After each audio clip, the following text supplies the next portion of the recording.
En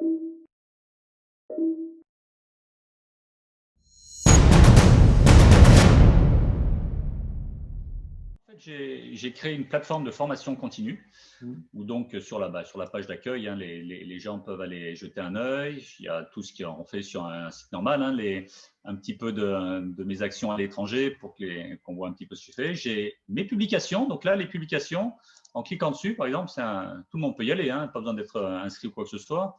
C'est ce qui permet d'aller chercher sur l'autre site qui est le site academia.edu Oui. toutes voilà, toutes les publications que j'ai fait à la fois scientifiques mais aussi vulgarisantes, donc elles sont en français ou en anglais. Par exemple, la quantification contre la charge d'entraînement en tennis, j'ai fait à la fois, c'est pour la revue ITF, on le fait en français et en anglais. Ce que j'ai fait aussi pour la Fédération française, le lancer de balle au service. Donc, en fait, mes parutions scientifiques ou vulgarisantes sont dessus. Après, quand on commence à aller sur ce site-là, bah, il y a le mode d'emploi de mes parcours de formation. Et là, tu cliques sur les parcours de formation. Voilà ce que je propose. Au départ, je suis parti sur des formations qui sont liées à mes interventions sur les DES, c'est ce que j'ai fait un peu. Donc, il y a l'anatomie fonctionnelle qui est appliquée au tennis, elle est en fait, on peut la prendre à part, mais elle est offerte à chaque fois qu'on va sur les principes. Donc, le premier que je dis à chaque fois, ceux qui ne connaissent pas, c'est d'aller sur les principes biomécaniques de base appliqués au tennis. Donc, quand on voit le détail. Donc, du coup, quand tu parles de principe biomécanique de base appliqué, c'est quand tu reprends le biomec. Voilà, ben tu vois, là sur l'écran, on voit bien le principe biomécanique de base appliqué, c'est expliquer ce qu'on va voir. On voit équilibre, inertie, force de réaction, quantité de mouvement. Là, le drapeau, il est français parce qu'il existe en français, mais aussi en anglais. Et quand on va un petit peu plus loin, ben, on peut voir la table des matières. Donc, on voit, biomécanique, pourquoi, l'analyse globale, le principe de l'équilibre. Donc, dedans, on voit qu'il y a plein de choses. Il y a des slides interactifs, je vous les montrerai.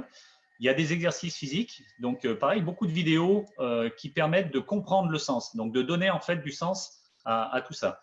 Donc, je vous montrerai, je peux faire, bah, tiens, on va faire un petit truc tout bête, hein, sur l'équilibre, par exemple. Application pratique et les repères observables à l'équilibre.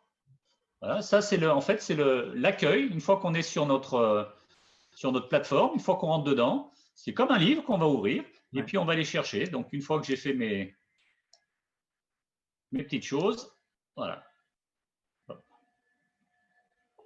Donc, comment ces Donc, principes biomécaniques, à chaque fois, tu as des vidéos, tu as des documents textuels aussi et textuels. Alors, par exemple, comment améliorer la stabilité? On peut être tout bête, hein. Comment améliorer la stabilité? Ça, voilà, c'est ce que j'amène je fais ça, c'est des slides en fait qu'on appelle interactives.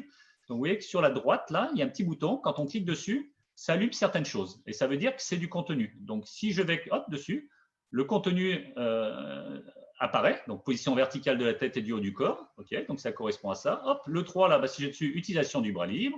Le 1, bah, c'est large surface d'appui. Donc, toutes les slides sont faites un petit peu comme ça. Okay. Pour arriver justement, et ça a été prouvé justement en termes de mémorisation, ça a été beaucoup plus facile à retenir l'information que quand on lit bêtement. Oui, Par exemple, bah voilà, pareil, ça c'est l'exemple typique, inertie et freinage. Le moment d'inertie, c'est l'inertie, il faut la vaincre pour se mettre en mouvement, mais il faut aussi courir.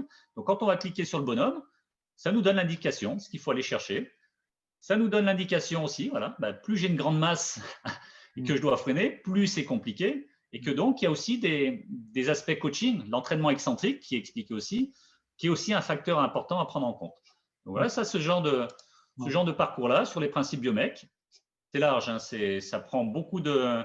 Ce que je dis, c'est des parcours qui sont si on les fait correctement, ça peut prendre entre 10 heures et 20 heures de formation. D'accord. Par là. Si on prend le temps, là j'en ai des gens j'ai des copains qui l'ont fait, mais en l'espace de 5 heures, ils ont fini le parcours. Je dis, mais comment ils ont lu du début jusqu'à la fin. Ouais, le principe, si on est dans une recherche, il faudrait que.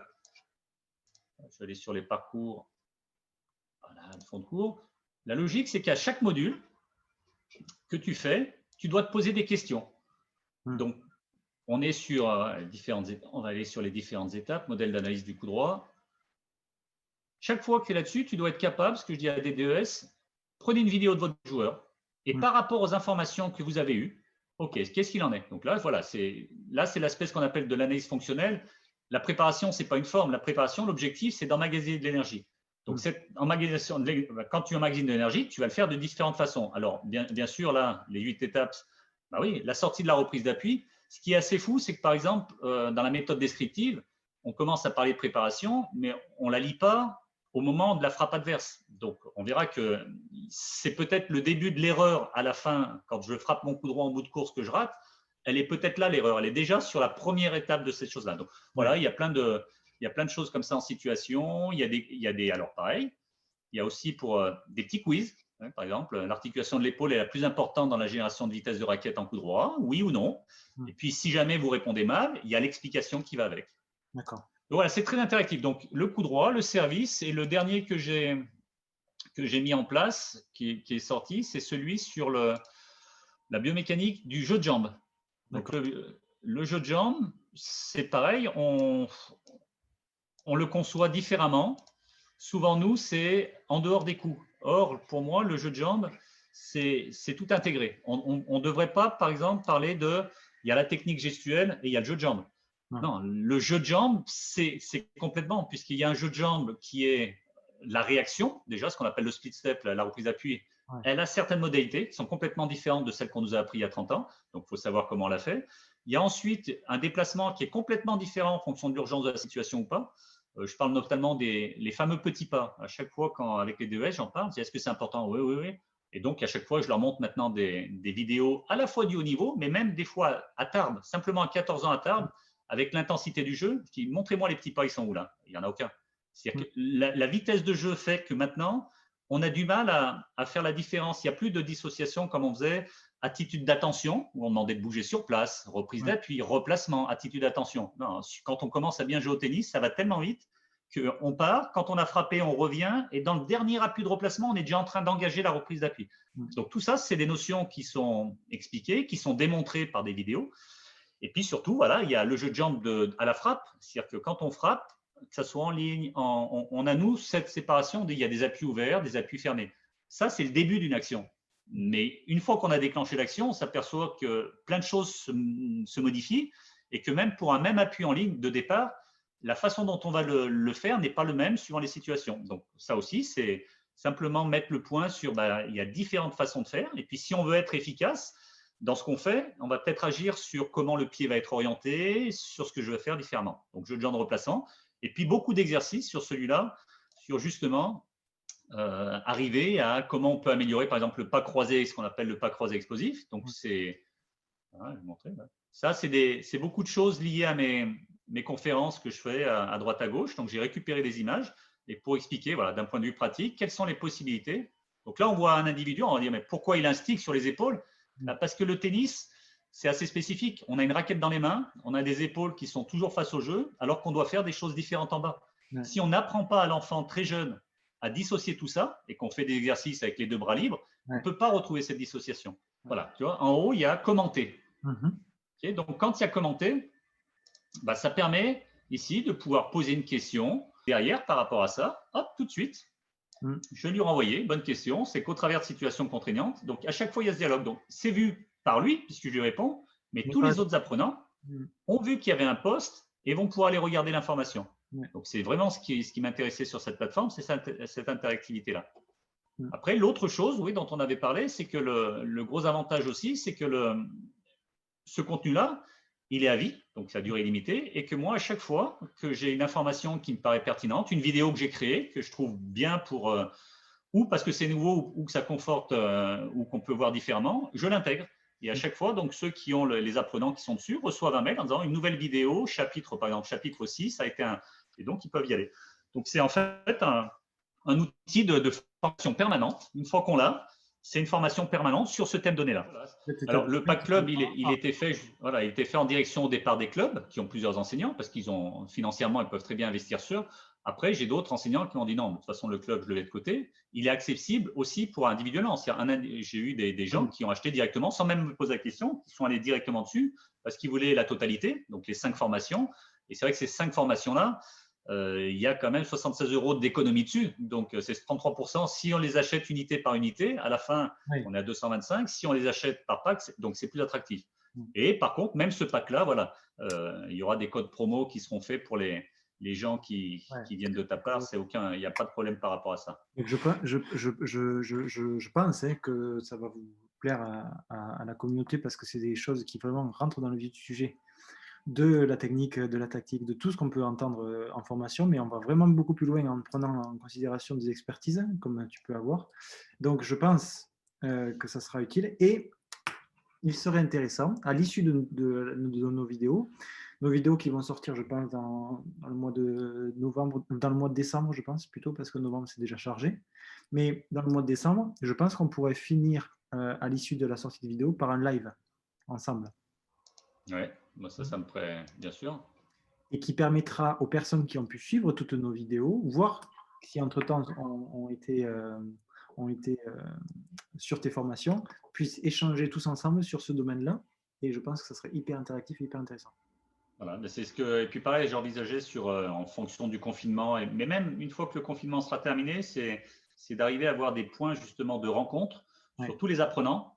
Donc ceux qui ont pris la formation sur le service, par exemple, parce que je sais qu'il y a beaucoup de questions, c'est se dire, bah voilà, peut-être qu'on aura un temps de partage pendant le confinement ou en dehors, mais sur un rendez-vous donné pendant 1 heure. Si voilà, qu'on fasse un bilan, ceux qui l'ont fait, comment ils l'ont trouvé.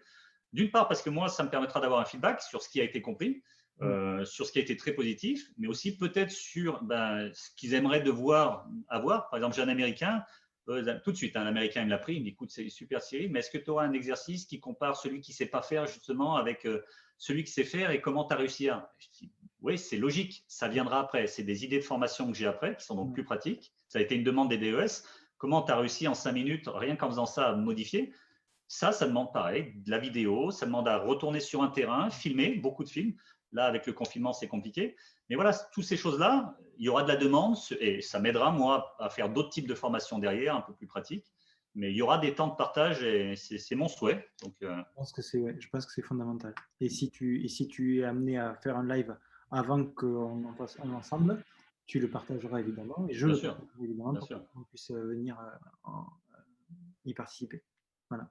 Donc, merci beaucoup, Cyril, C'est moi qui te remercie. ce partage-là. Je pense que ça va aider et ça va, comme on a pu le dire, donner des idées d'aller voir ailleurs et de discuter avec d'autres enseignants, outre-France ou même en France, mais qui sont aussi motivés par la recherche ailleurs et pas simplement ce qu'on a pu en prendre, même si ce qu'on apprend, c'est déjà important pour se travailler, mais comme on l'a dit, plus on va se nourrir à côté, plus on va se nourrir intérieurement et personnellement sur notre enseignement. Et je pense que ça, c'est pas négligeable, surtout avec les temps qui courent. Je pense qu'augmenter les compétences, quand on va débarquer dans un club en disant qu'on a pu faire ça, on va montrer notre motivation. Je pense que ça aussi, c'est important à tenir. Bien sûr. Et puis après, là, c'est de la biomécanique, mais on parlera d'autre chose. C'est que la grosse expérience que j'ai réussi à avoir à l'étranger et ces choses-là, c'est aussi, bon, je suis allé sur circuit, sur Tennis Europe, sur ETL Junior, sur ATP WTA. Il y a des choses, des raccourcis que je peux apporter à des gens qui galèrent, des gens qui veulent se mettre sur Tennis Europe, qui ne sont pas forcément dans le giron fédéral, mais qui aimeraient. Il y a peut-être des endroits à aller plus facilement. Il y a peut-être des choses à faire avant certaines choses. Il y a des destinations peut-être pour aller chercher des points qui sont plus faciles que d'autres.